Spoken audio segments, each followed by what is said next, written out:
বন্ধুরা please subscribe করে সাথে থাকবেন।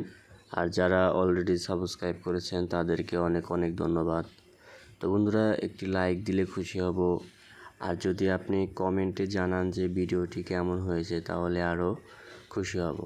আর আপনারা কমেন্টে মতামত দিতে পারেন যে আপনারা নেক্সট ভিডিওতে কি দেখতে চান, বা আপনাদের পছন্দের ড্রয়িং যদি কোনো কিছু ড্রয়িং করার থাকে তো আমাদের কমেন্ট বক্সে জানাবেন। আমরা আপনাদের চাহিদা মতো ড্রয়িং করে দেওয়ার চেষ্টা করব ইনশাল্লাহ। তো অবশ্যই কমেন্টে জানাবেন যে আপনাদের কী চাহিদা রয়েছে, আর অবশ্যই সাবস্ক্রাইব করে সাথে থাকবেন। ধন্যবাদ।